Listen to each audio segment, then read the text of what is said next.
You know, there's more felons than there are registered voters in North Lawndale. The unemployment rate for 20 to 24-year-olds is 60%. And you drive down Roosevelt, you see 60% leaning up against walls, telling the same stories, hatching the same plots. It's just utterly heartbreaking. You know, it's just awful. It's awful to be poor in America. And people say the recession is ending. Well, North Lawndale still has pneumonia. But we also have 1,000 applications for 250 slots. You know, parents are hungry for functional schools where their kids can get the education they deserve. There's moms and grandmas working 2-3 jobs to keep kids together. There's heroic people here. And I just think a lot of white people don't get that. They've internalized the first 5 minutes of the evening news.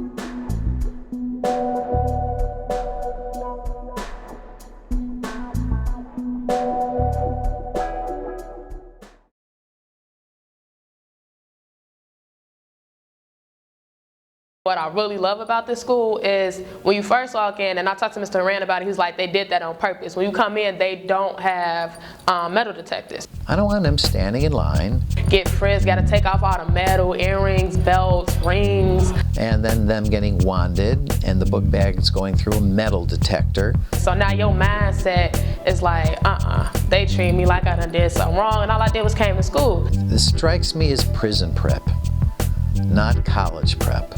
I don't know why it is that, you know, Winnetka doesn't have metal detectors, but schools serving black and brown poor people in Chicago do. But we want to try and build an environment of trust with our young people, where we know that they are going to do what they need to do. And it also gives less of a militarized and institutionalized feel to our school. Hopefully it's one where they get more of a sense of care and compassion from us, and one where they feel like they're cared for by us. So it's like you come in, they have you feel like a student, you're welcomed at the door, they're ringing bells, giving high fives. Even though it's early in the morning, I don't really want to hear all of that. Well, at North Lawndale, we have a trust. Instead of having metal detectors, they put trust in us and think that we're gonna come and we're gonna be here prepared to do what we gotta do with our students. We feel like a family, and it's not just because of the students. Like our teachers are like super supportive. North Lawndale to me is just like a community. It's like we come here, everybody friendly, we know each other, and the teachers, they teach us like as if we were a part of it, felt like we neighbors to each other. They know that keeping the peace is something hard in the community that we live in, and so they support us when we get into trouble.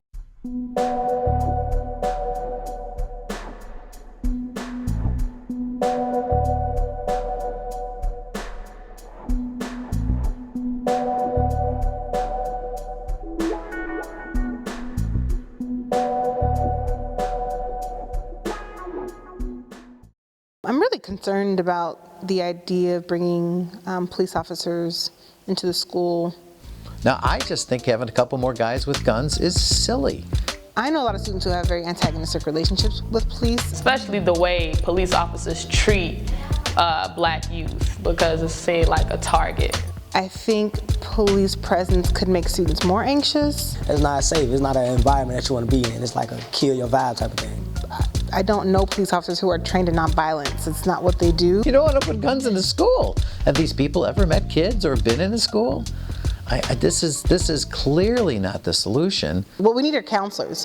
Counselors, like people here, they notice your behavior, so they see once your behavior changes, they pull you out of class and have you sit there and get everything out, crying, tears, throwing stuff just in their office, and they like really don't care. It's like they need you to get it out because like, no, your grades will not suffer. Like you need to get all of this out. What I see is that most kids can be reached when they have someone who sits down and talks to them, or can identify deeper issues that need to be addressed through counseling, whether it's family counseling, individual counseling. Because I know once, because me and my mom just was really at it, my counselor was willing to set up a family counseling for me and my mom to go to because my grades were starting to suffer. So if we had the resources to have more counselors and social workers and people come inside the school, I think that that would be a much more effective approach than bringing police officers who aren't trained in nonviolence or counseling mental services.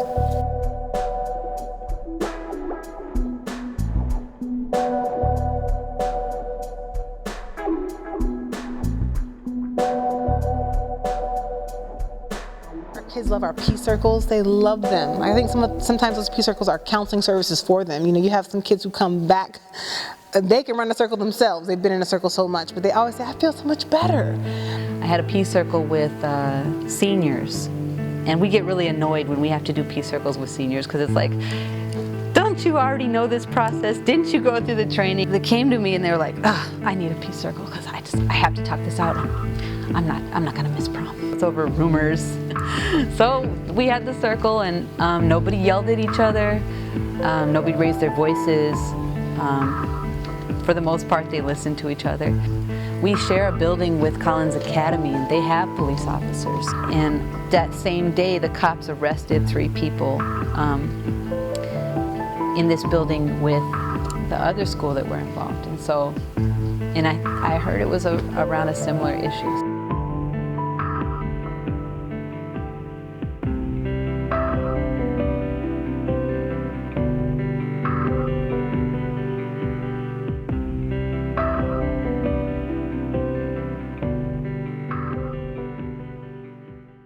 And this notion somehow that technology, that more security cameras and more guards will help young kids grow into full-grown humans.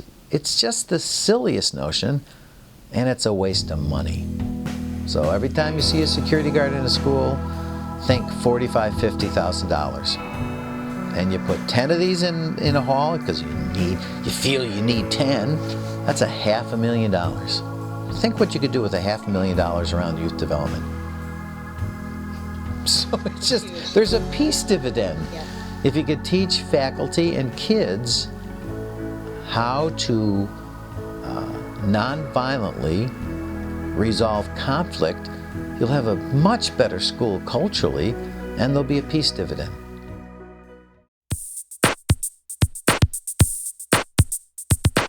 So North Lawndale College Prep, for at least for the last 5 years, we've adopted something called Kingian nonviolence. It's not a passive nonviolence, it's an active love force. So we adopted that as a school 5 years ago. And so we use the language of the philosophy. We call each other the beloved community. Our students learn the principles of nonviolence. And every year we have probably 30, 40 students who go through the 5-day training. So I am a leader of the Peace Warrior. I've been through the training 3 times, and now I train other people. And basically, we use these, Martin Luther King Jr. Kingian nonviolent rules to promote peace throughout the school and throughout the community. When we first adopted the philosophy 5 years ago, we had student leaders sit with our administration team, and they came up with their plan. So one of the things that they told us was that you can't kick kids out because it's like a vacation. We want to go home. So don't kick us out for uniform violations. Don't kick us out for cursing at a teacher, as angry as that can make a teacher feel. You got to get smarter about it. At the beginning of the year, we often find that when freshmen come in, they're coming in with a different set of survival skills that is not necessarily going to help them be successful here, so they fight more in the beginning. I hear students all the time tell me, Miss C, you're either your predator or your prey. And so we gut that out, and we take the power of that language out, and we teach that nonviolence is really a courageous stance. We really need to orient students to the philosophy of our school before they're even walking the halls. When I first came here, I was someone completely different. I really feel like I was someone completely different. Every student goes through a transformation. I went through a huge transition of grammar school and being a child, and then coming here and like being introduced to the whole peace thing and living with nonviolent. Like that was something that was not taught. I talk to our money people and I say, how many students can we afford to feed? Because students will go where there's food. You know, and where they sense that there's something real going on. I absolutely believe that young people can do anything if we give them the resources and the support to do it. And we basically plan like what kind of incentives we have for keeping up the number of days of peace. And we feel like that's important because people will keep the peace as long as they feel like it matters. So Day of Peace is that there is no physical altercation, and a physical altercation is actually defined as like two students hitting each other. So if one student hits another, the other one doesn't respond, that's actually not seen as a break of peace because it took a lot for that students to not respond and hit back. Right now we've had almost 100 days of peace, which means no violence, no getting in trouble, none of that. It's been 100 days. After 150 days of nonviolence, we actually have a big community party to showcase to the neighborhood, hey, there are young people who want to be nonviolent, there are young people who are focused on their goal of college and career, and we don't have time for violence, and please join us in this struggle. We succeed in changing language from, did you see that fight? Did you see how he did this or that to her? Or she did this to her? To, from glamorizing violence to people being like, oh man, they broke our peace. We want our center around peace. It's literally everywhere in this building. We push peace. We push that. And I think it shows how hungry young people are for alternatives. And how hungry young people are to see adults who will be courageous enough to model a different way, right? Because a lot of I think the violence and anger that we're seeing in young people is a reflection of adults, we as adults, letting them down. We're pretty good at developing that sense of peace, interpersonal peace. But I think that when you're talking about larger systemic violence that's directed towards students, they deserve an education that helps them articulate and give voice to the violence that they're experiencing that is systemic. The whole school to prison pipeline thing and then the mass incarceration of blacks, it really tugs at my heart. So I think that a very important part of peace culture is also political awareness and an authentic engagement in challenging political systems which are violent. They make sure you understand that focus of how you can get out of this cycle. This basically is concentration of poverty, like how in under-resourced communities, which is typically where black people live, there is a very large lack of opportunities, advancements for them to get ahead in life. When you step outside, it's a whole nother environment. It's like you see people on corners and things like that, but when you come here, they make you feel like you from a suburban school. Well, that's like the ideal place where people want to be. It's like you feel like when you step in there, it's like you can do whatever you want to do. And it's carefree. Like you're going to be something when you go to suburban school. And schools where I'm from, in my neighborhood, those schools like that, they don't make you feel like that. They make you feel like this is all there is in your life. When you come to North Lawndale, being accepted here is a great thing because when you come here, they treat you different. They treat you like you are going to be somebody one day. I think if you provide the space for it, people will become amazing. It's definitely a school that I would send my child to.